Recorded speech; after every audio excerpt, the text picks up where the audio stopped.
Эрхэм үзэгч та бүхнийхээ амрыг ирэн мэдчлээ. Батлан хамгаалах бодлого зорилттой зэвсэг түвшний үйл ажиллагааг сур төрлөнд таниулах эрхэм зорилготой эх орны төлөө нэвтрүүлгийн маань ээлжид шинэхэн дугаар эхлэхэд бэлэн боллоо. Багагүй урт хугацаанд үргэлжилсэн батлан хамгаалах салбарын багц хуулийг энэ удаагийн Улсын их хурлын ээлжид бус чуулганы хуралдаанаар эцэлсэн баталж, салбарын хууль эрхцэн орчны шинжилэлд нэгэн шинэ үеийг нээж чадлаа. Ингээд үзэгч та бүхэндээ Монгол Улсын батлан хамгаалах тухай, зэвсэг түвшний тухай хуулийн шинжилсэн найруулга болоод цэргийн албаны тухай, цэргийн алба хаагчийн эрх зүйн байдлын тухай хуулиудын талаарх багц мэдээллээр эх орны төлөө нэвтрүүлгээ эхлүүлж байна. Энэ сарын 1-ний Улсын их хурлын ээлжид бус чуулганы хуралдаанаар батлан хамгаалах салбарын багц хуулийн төсөл эзэслэн батлагдлаа. 2015-аас 2016 батлан хамгаалах салбарынхны хувьд хууль эрхцэн шинжилэлт хийгдсэн он жилүүд болж байна. Монгол Улсын батлан хамгаалах бодлогын үндэс баримт бичгийг өнгөрөгч 2015 онд шинжилэн баталж, түүнтэй уялдуулан батлан хамгаалахын багц хуулиудыг шинжилэн найруулах, нэмэлт өөрчлөлт оруулах, үйл ажиллагааны үндсэн суурь тавигдаж, улмаар түүний үзэл санаанд нийцүүлэн батлан хамгаалахын хууль тогтоомжийг боловсронгуй болгох хэрэгцээ шаардлага бий болсон юм. Энэ удаагийн дугаартаа зарим улсын их хурлын гишүүд батлан хамгаалахын сайдаар ажиллаж байсан эрхмүүдтэй уулзаж багц хуулийн шинжилэлд өөрчлөлтийн талаарх байр суурийг сонссон юм. Өмнөх Монгол төрийн цэргийн бодлогоос баримт бичиг бол тодорхой түүхэн үүргээ гүйцэтгсэн. Гэхдээ өнөөгийн цаг үед бол бас тэр бүр ингээд цэргийн алба багштын одоо эрхцэн байдлыг хамгаалж чадахгүй, сайжруулж чадахгүй, батлан хамгаалах бодлогыг бэхжүүлж чадахгүй, яг Монгол зэвсэг түвшний өнөөгийн бас нөхцөлөд нийцэж чадахгүй байсан. Нөгөө талаас 2010 онд ерөнхийлөгчийн санаачлагаар Монгол Улсын үндэсний аюулгүйн үзэл баримтлал бодлогын баримтыг шинжилэн батлагдсан байсан. Үнэтэй нийцүүлээд бол гадаад бодлогын үйлсээр шинжилгэсэн. Харамсалтай төрийн цэргийн бодлогоос бол орхигдоод яваад байсан. Тэгээд энэ хугацаанд бол ерөнхийлөгчийн тамгын газар, ерөнхийлөгчийн зүгээс бол батлан хамгаалах яам, жанжинштай бусад батлан хамгаалах чиглэлийн байгууллагуудтай хамтарч ажилласны үр дүнд бол энэ бодлогын баримтчийг бол өмнөх их хурлаар бол амжилттай батлуулж чадсан. Энэ бол бас Монгол Улсын түүхэнд ялангуяа батлан хамгаалах аюулгүйн салбарыг бэхжүүлэхэд орсон томоохон ололт амжилт алхам болж чадсан гэж бид нар харж байгаа. Батлан хамгаалахын сайдаар томилж ажиллахад одоо манай батлан хамгаалах салбарын шинжил бол бас тодорхой хугацаанд хэрэгжээд ингэ явж байсан. Гэхдээ ер нь бол одоо зэвсэг техникийн хувьд, цэргийн алба багштын нийгмийн асуудлын хувьд, ер нь цэрэг иргэний харилцааны хувьд, за зэвсэг түвшин цэргийн албаны нэр хүндийн хувьд ч гэсэн ер нь олон тулгымцсан асуудлууд бол байгаа нь бол тухайн үед маш тодорхой байсан. Энэ үед бид бол мэдээж хэрэг одоо Монгол улс бол парламентын засаглалтаа хуулийг дээдлэх энэ зарчим үндсэн хуулийн дагуу хэрэгжиж байгаа юм сорон. Одоо бүх энэ одоо төрийн цэргийн бодлогоос эхсүүлээд одоо бүх энэ батлан хамгаалах салбарын бүх хуулиудыг бол би шинжлэх ажлын хэсэг байгуулад ер нь олон засгийн газар дамжиж энэ бол олон одоо хүний одоо хүч хөдөлмөр шингэсэн, оюун ухаан шингэсэн ийм сайхан хуулиуд бол гарлаа. Энэ хуулиудаар бол өнгөрсөн хугацаанд одоо оюун сайд нарын одоо хэрэгжүүлсэн тэр зөв бодлого түүнийг одоо гүнзгийрүүлэн амжилтанд хүрэж байгаа энэ бүх асуудлууд бол энэ хуулиудад бол тусч чадсан гэж хэлж болж байна. Батлан хамгаалахын яам өнөөдөр үндсэн чиг үүргийн яам болсон баярт мэдээтэй дээр нь салбарт тулгамдсан олон асуудлыг нэгмүр шийдвэрлэх, хууль эрх зүйн орчин зохис байдлаар бүрдэж байгаа нь төрийн цэргийн байгууллагуудын цэргийн албан хаагчид нэгдвэл байх тухай олон жил үргэлжилсэн улс төрийн маргаан үзэл бодлын зөрчиллөөнийг нэгмүр шийдвэрлэж байгаагаараа түүхэн чухал ажил бүтэлтэй болж байна. Монгол Улсын батлан хамгаалах тухай хуулийн тухайд 1993 онд батлагдсан бөгөөд батлан хамгаалах тогтолцоог тодорхойлж, төрийн байгууллага, засаг захиргаа, нутаг дэвсгэрийн нэгжийн удирдлага, аж ахуйн нэгж байгууллага, иргэдийн эх орноо батлан хамгаалах талаарх бүрэн эрх, хүлээх үүрэгтэй холбогдсон харилцааг зохицуулж ирсэн юм. Цаг үеийн шаардлагаар хуульд 4 удаа нэмэлт өөрчлөлт орж байсан бөгөөд 4 бүлэг 16 зүйлтэй байсныг энэхүү шинжилсэн найруулгын төсөлд 5 бүлэг 19 зүйлтэй байхаар тогтлоо. Тэгээд ганцхан бодлогын баримтч гаргаснаар бол бид нар асуудал шийдэж чадахгүй. Яг энэ бол хүнээр зөвлөх бол уурыг тарихыг бид нар хийж лээ гэсэн. Одоо энэ бодлогын баримтны зүйлээр бид нар бол босод хуулиудад шинжлэх шаардлага гарсан. Энэ дээр бол ажлын хэсэг байгуулж шуурхай ажилласны үр дүнд бол сая батлан хамгаалалт салбарын багц хуулийг батлуулж чадлаа. Тэгээ энэ хууль бол энэ үнэхээр өмнө батлагдсан бодлогын баримтчтай харилцаа уялдаатай ийм хуулиуд болж чадсан.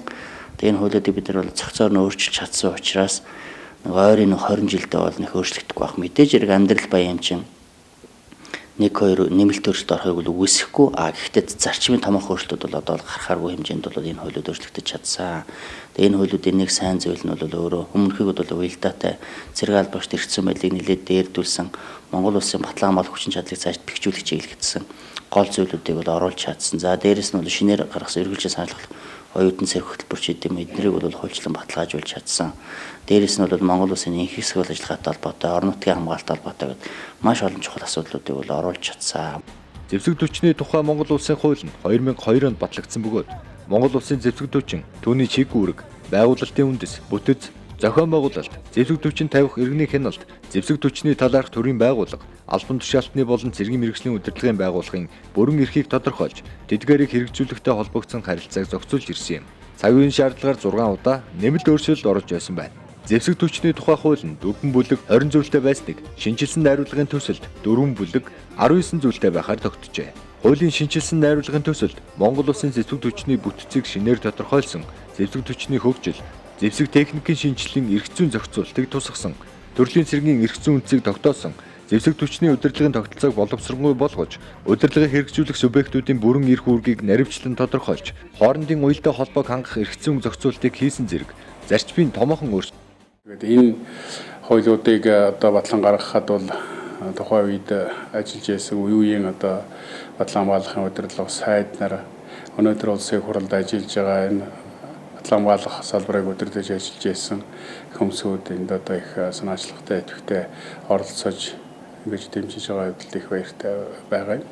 За энэ одоо багц хуулиудын ажлын хэсэгт одоо маш идэвхтэй сайхан ажилласан манай одоо аюулгүй байдлаатай бодлогын байнгын хорооны дарга хуучин батлан хамгаалахын сайдаар ажиллаж байсан манай инквери дарга байна. За болдог гишүүн байна. За бус хүмүүсийг хэлж болно. За улсын хурл бол батлан хамгаалах салбарт их онцгой ач холбогдол өгч үндсэн чиг үүргийн ам болгож ингэж статус зөвлөлийг нэмэгдүүлж өглөө.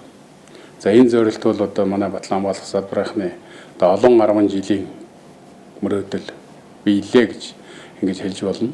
Харин хүчин төгөлдөр мөрдөгдөж ирсэн Монгол улсын иргэний цэргийн үүргийн болон цэргийн албан агчийн эрх зүйн байдлын тухай хуулийг цэргийн албаны тухай, цэргийн албан агчийн эрх зүйн байдлын тухай бие даасан хууль байхаар боловсруулсан байна. Цэргийн албаны тухай хууль нь Монгол улсын иргэн үндсэн хууль заасан үүргийнхэн дагуу эх орноо батлан хамгаалах бэлтгэл эзэмших, цэргийн албан агтай холбогдсон харилцааг зохицуулахад оршиж байгаа юм. Цэргийн албаны тухай хуулийн төслийг 9 бүлэг 32 зүйлтэй байхаар боловсруулжээ. Зэвсэг түвшний өөрийн бүтэц зохион байгуулалт, зэвсэг түвшин цэргийн байгууллагын нэр хүндийн асуудал, цэрэг иргэний харилцааны асуудал, за цэргийн албан агчдын нийгмийн баталгааны асуудал гэдэг тэдгээрийн ар гэрийн нийгмийн баталгааны асуудал гэдэг үнэхээр олон жил бол янз бүрийн хуулийн одоо хүрээнд бол үе шаттай шийдэгдсэн асуудал өнөөдөр нэг бодоор одоо ингээд иж бүрнээр нь одоо хууль эрх зүйн зохицуулалтанд гарч байгаа нь бол өөрөө бол одоо манай зэвсэг түвшний хөгжил, батлан хамгаалах салбарын хөгжил бол ихээхэн одоо том бодтой хувь нэмэр болсон ийм одоо шийдэл гэж хэлж болно. Цэргийн албан агчийн эрх зүйн байдлын тухай хуулийн төслийн зорилт нь Монгол улсын цэргийн албан агчийн эрх зүйн байдал, үүргээ гүйцэтгэх нөхцөл, баталгаа, эрхийн хязгаартыг тогтооход оршиж байгаа юм. Цэргийн албан агчийн эрх зүйн байдлын тухай хуулийн төслийг 6 бүлэг 12 зүйлтэй байхаар боловсруулсан байна. Хуулийн төсөлд офицер, ахлагч, цэргийн гэрээ албан агчийн нийгмийн хамгааллын баталгааг дээшлүүлэх, тэдний гэр бүлийн гишүүдийг ажлын байраар хангах, зарим төрлийн тусламж үйлчилгээнд хамруулах асуудлыг тусгасан, цэргийн албан агчийн цалин хөлс, шагнал урамшууллын асуудлыг шинээр тусгасан зэрэг зарчмын томоохон зохицуултыг тусгасан байна. За, эрхэм үнд дэх хурлын дарга, эрхэм үнд гишүүдээ. Бид Монгол улсын батлан хамгаалах бодлогын үндэс, баримт бичиг болон батлан хамгаалах салбарын багц хуулийн шинжилсэн хөлбөрийг ихэнх хэмжээний хүч хөдөлмөр оюухан заран 3 удаагийн улсын хурл мөн нэлээдгүй тоон засгийн газар дамжин байж шинжилэн баталж чадлаа. Хэдийгээр баггүй урт хугацаанд үргэлжилсэн ч эцсийн дүндээ манай улс төрийн хүчнүүд эх орныхоо язгуур эрх ашигын үүднээс санаа бодлого нэгтгэж чаддаг болохыг нотлон харуулсан Монголын төр ёсны уламжлал үргэлжилсээр байгааг тод илэрхийлсэн чухал үйл явдал боллоо гэж үзэж байна. Өнгөрсөн онд батлагдсан Монгол улсын батлан хамгаалах бодлогын үндэс болон өнөөдрийн бидний эзлэн баталсан батлан хамгаалах салбарын багц хуулийн гол ач холбогдол нь энэ хуулийн салбарын эрх зүйн орчны шинжилэлд нэгэн шинэ үеийг нээж байгаамаа. Монгол улсын цэргийн байгууллал нэгдмэл байх тухай олон жил үргэлжилсэн улс төрийн маргаан үзэл бодлогын зөрчилдөөн нэг мөр болон шийдвэрлэж чадсанд оршиж байна.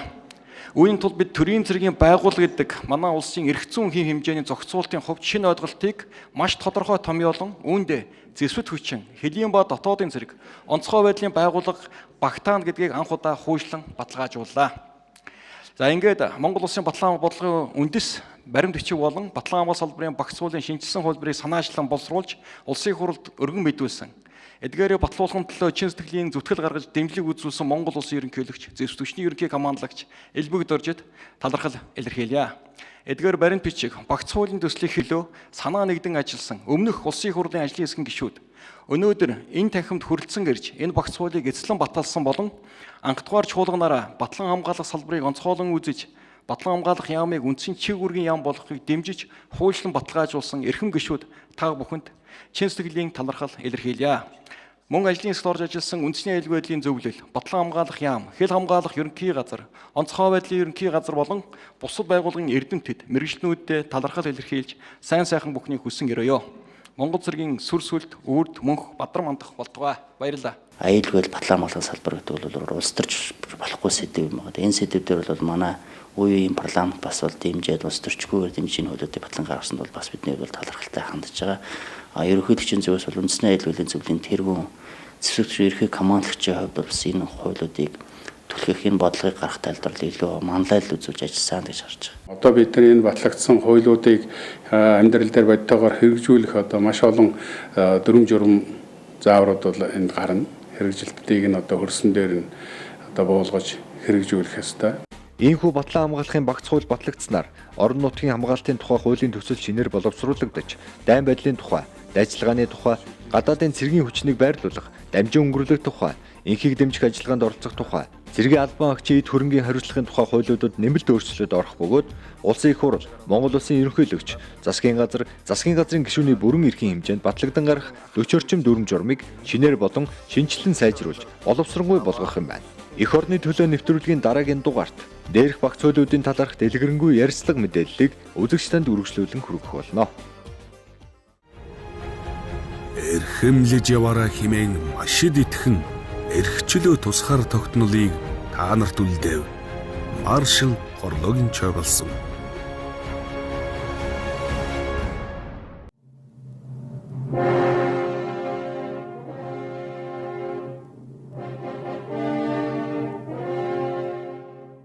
Их эзэн Чингис хааны үеэс Монгол цэргүүд эх орныхоо газар шорооны ариун дагшин байдал, ард түмний энх хамгаалан амьдралыг хамгаалан тэмцээр ирсэн билээ.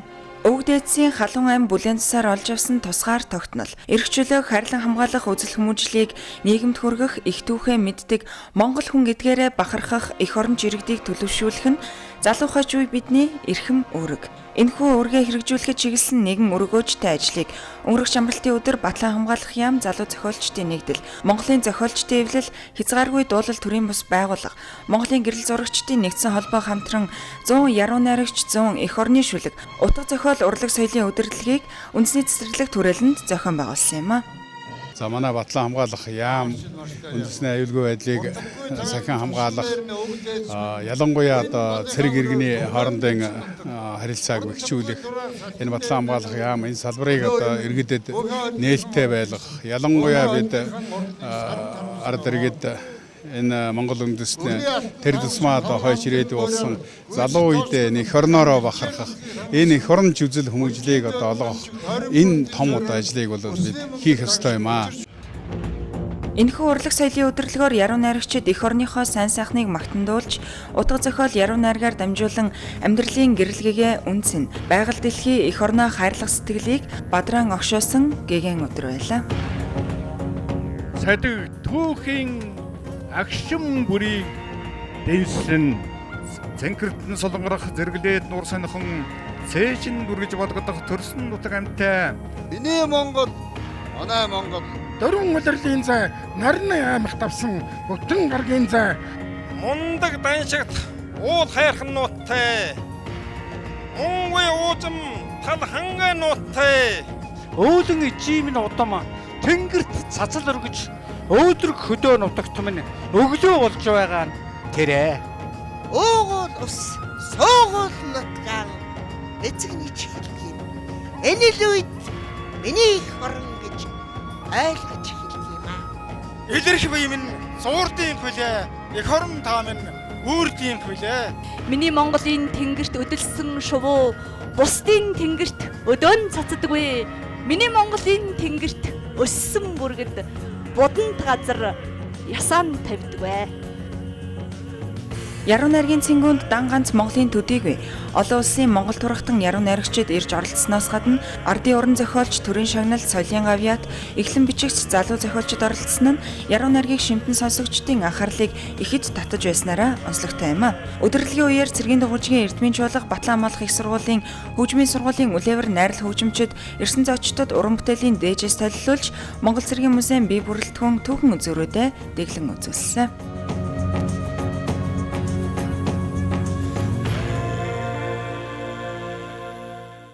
Миний Монголын тэнгэрэн сэлмэг, миний Монголын газар тэгш, миний Монголд цунами болдог, миний Монголд хар шуурга болдог, миний Монголд хэрэг байгаа шүү дээ. Тэр утгаар нь би ерөөсөө Монгол хүний хямар зандаг бэлэгдэж гэгэн Монгол гэж шүлэх 90-аад оны үед бичижсэн шүлгэлтэй.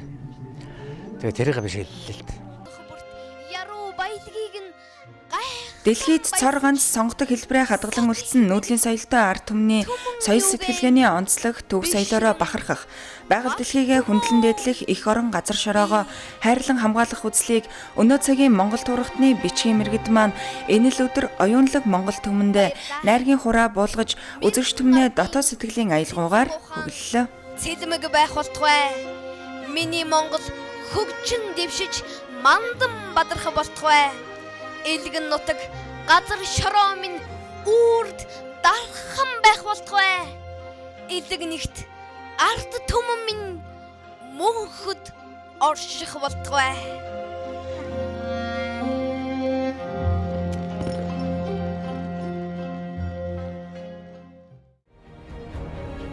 Үндэ их орноос илүү үн цэнтэй юм гэж юу байх вүлээ?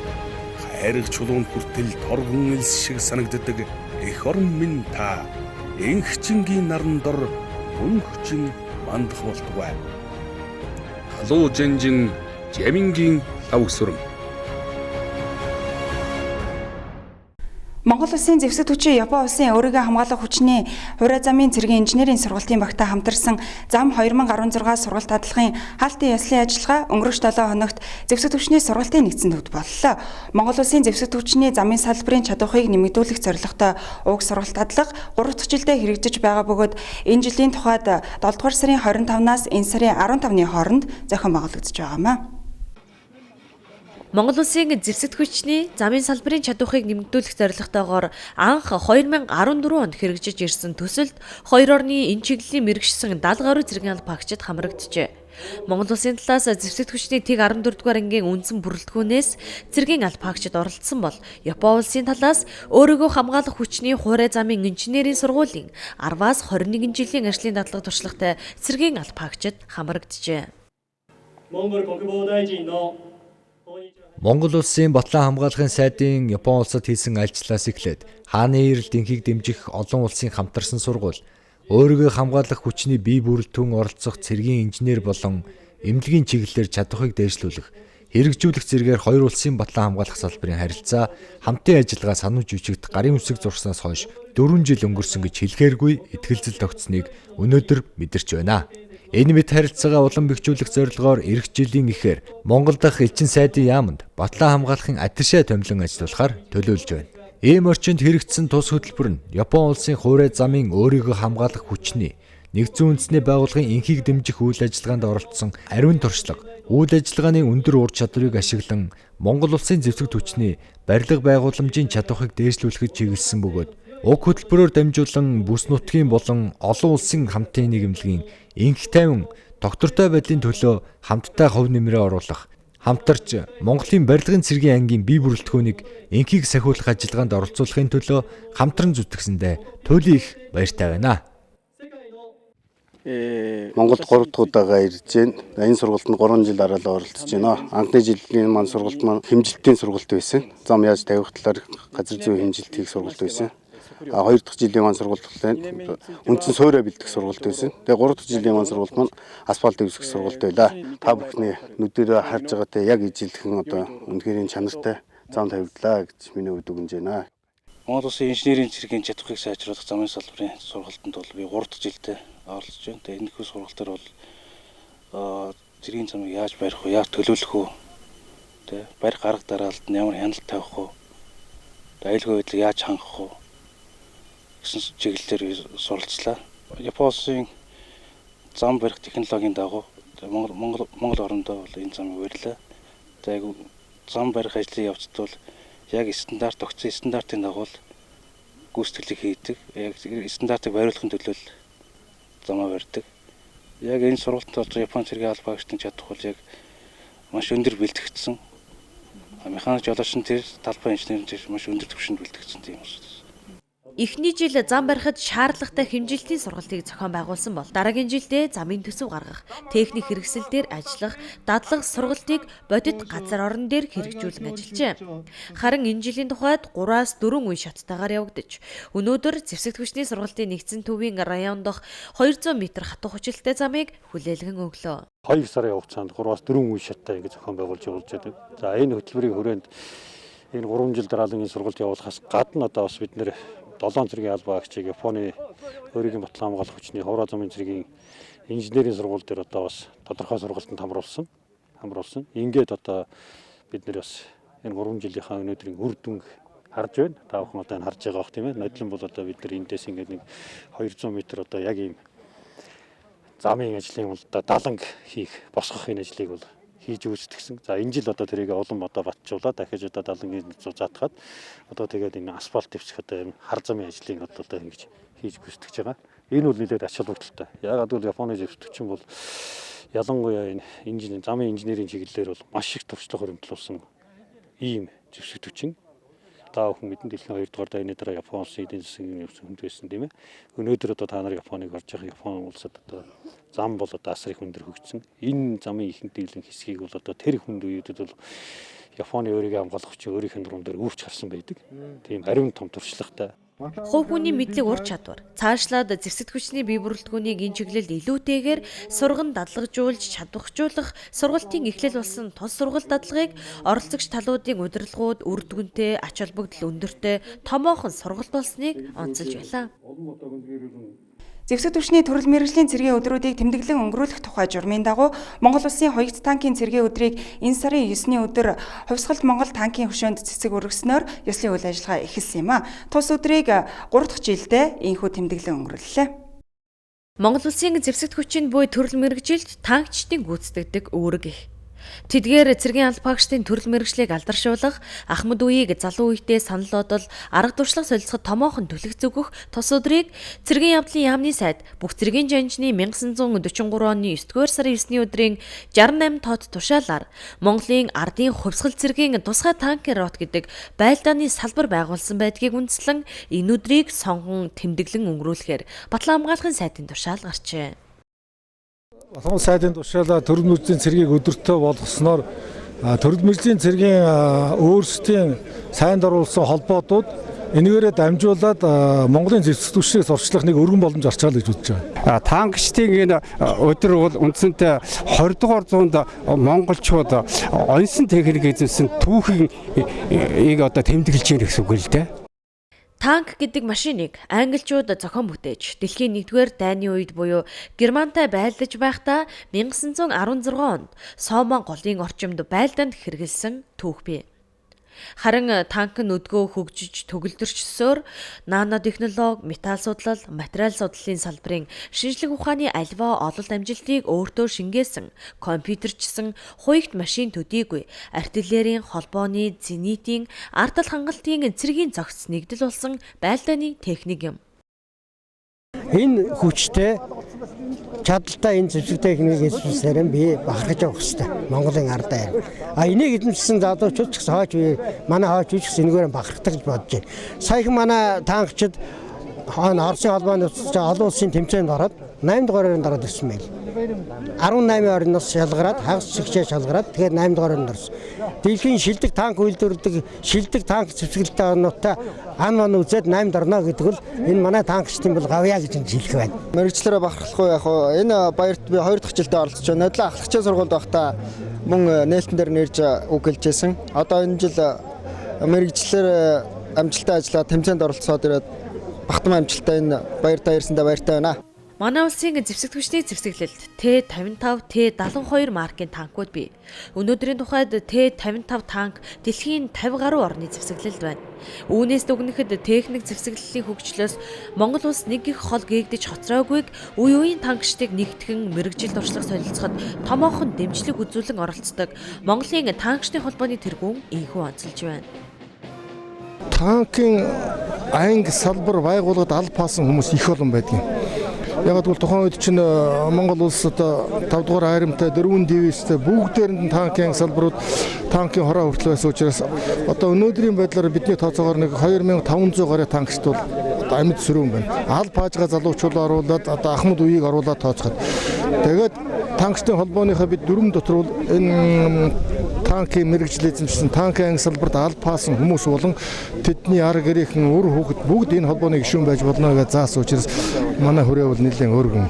Зэвсэг түвшний төрөл мэрэгчлүүдийг ингэж тэмдэглэх нь түүхэн замнал дайчин уламжлалыг судлаж мэдэх Ахмад үеийн байгуулсан гавья дунд үеийнхний цэрэг армийг өргөтгөж зохион байгуулсан. Байлдааны бэлэн байдлыг хангахад тэдний оруулж байсан хувь нэмрийг ойлгох, түүнээс суралцах, улмаар мэрэгчлэрээ бахархах, бусад нөхдөө хушуучлан манлайлах хариуцлага чадвартай болгох зэрэг тал талын ач холбогдолтой юм. Эх орны төлөө нэвтрүүлэгтэй хамт байгаа эрхэм үзэгч танд баярлалаа.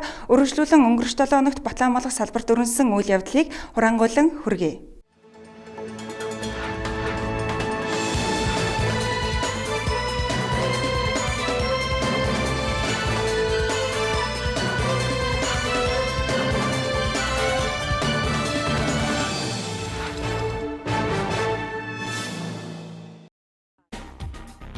Энэ сарын 10-ны өдөр улс төрийн хилс эрэг хэлмэгдэхсдийн дурсгалыг хүндэтгэх өдөр тохиолоо. Тус өдрийг тохиолдуулан Монгол Улсын ерөнхийлөгч зэвсэг түвшний ерөнхий командлагч элбэгд орж, улсын их хурал засгийн газрын гишүүд Батлан амгалах яам, зэвсэг түвшний жанжин штабын удирдлагууд болон хэлмэгдэхсдийн үр хүүхэд төрөл төрөсөд үндэсний төвмөнсөн урд байрлах хэлмэгдэхсдийн хөшөөнд цэцэг өргөж хүндэтгэл үзүүллээ. Одоогийн байдлаар 31,000 гаруй хүн улс төрийн хилс эрэгт хэлмэгдсэн болгон аль биесээр тогтоогдсон цагаагдагдаж нэр төр нь сэргээгдээд байна. Монгол Улсын засгийн газраас эдийн засгийн нөхцөл байдлаас үүдэн 2016 оны төсвийн тухай хуульд нэмэлт өөрчлөлт оруулж тодтогдол хийхээр хуулийн төсөл боловсруулан улсын их хуралд өргөн барьсан байсан. Зардал бууруулж хэмнэлт хийхээр төлөвлөсөн энэ хуулийн төсөлд цэргийн албан хаагчдыг тэтгэвртэй гаргахад нь олгодог нэг удаагийн тэтгэмжийг 1-ээс 36 сар хүртэл олгодог байсныг 1-ээс 12 сар болгон бууруулахаар оруулсан байсан юм а. Өнгөрөх 7 хоногийн улсын их хурлын чуулганы нийцсэн хуралдаанаар цэргийн албан хаагчдын нэг удаагийн тэтгэвэр тэтгэмжийн тухай хуульд нэмэлт өөрчлөлт оруулахгүй байхаар тогтоолоо. Энэ сарын 9-ний өдөр Батлан амгалахын сайд Бат Эрдэнэ Япон улсын парламентын Батлан амгалахын дэд сайд Такаюки Кабаши тэргүүтэй төлөөлөгчдийг Батлан амгалах ямнаа хүлээн авч уулзлаа. Хоёр улс Монгол Японы стратегийн түншлэлийн дунд хөтөлбөр тэр дундаа Батлан амгалах салбарын хооронд цэргийн чадварыг дээшлүүлэх, цэргийн инженерийн чадварыг дээшлүүлэх хөтөлбөрүүдэд хамтран ажиллах гэрээ үзэсгэлэн юм. Хөтөлбөрийн хүрээнд зам 2016 сургалт дадлахыг 3 жилийн хугацаанд зохион байгуулж, техник, технологи, эдийн засаг, аж үйлдвэржилтээр дэлхийд тэргүүлэгч Япон улсаас суралцах зүйл ариун байгааг уулзалтаар онцлоод цаашдын хамтын ажиллагааны хөгжлийн талаар санал бодлоо солилцлоо. Энэ сарын 7-ноос 9-ний өдрүүдэд зэвсэг түвшний анги байгууллагын хүний нөөцийн 53 цэргийн албан хаагчид зэвсэг түвшний хүний нөөцийн мэрэгчлэтнүүдийн ур чадрыг дээшлүүлэхин сэдэвт сургалтад хамрагдлаа. Сургалтаар Батлан амгалах салбарын хүний нөөцийн тогтолцооны өнөөгийн байдал, салбарын хууль эрх зүйн шинжилэл, мэрэгчлэтнүүдийн мэдлэг боловсрол, мэрэгжлийн ур чадрыг дээшлүүлэх талаар онлайн лекц, бүлгийн дасгал, асуудал дэвшүүлэн шүүн хэлэлцсэн юм. Уг сургалтаар зэвсэг түвшний хүний нөөцийн мэрэгчлэтнүүдийг мэрэгшүүлэх шаардлагын хүрээнд цаашдын чиг хандлагыг тодорхойлон хүний нөөцийн өөрчлөлт шинжилгээний төлөвлөлт хийлээ. Манай улс 1993 оны 9-р сарын 9-ний өдрөөс соёл урлагийн ажилтны өдрийг тэмдэглэн өнгөрүүлсээр ирсэн. Энэхүү тэмдэглэлт өдрийг тохиолдуулан өнгөрөх 7 хоногт зэвсэг түвшний соёл урлагийн Ахмад дунд залуу үеийн төлөөлөгчид зэвсэг түвшин ба соёл урлаг сайн унсын аян өрнүүллээ. Аяны хүрээнд эх орныхоо урлаг соёлыг тасралтгүй хөгжүүлэхэд өөрийн залуунасаа зориулсан Ахмад уран бүтээлч бэлтгэл хурандаа Бямбад хүндэтгэл үзүүлж гарын бэлэг гардууллаа. 8 дугаар сарын 21-ээс 28-ны өдрүүдэд олон улсын залуучуудын лагер байгаль 2020 форум Оросын албаны улсын эрх хүмүүжийн байгаль талаа ирэг дээр зохион байгуулагдлаа.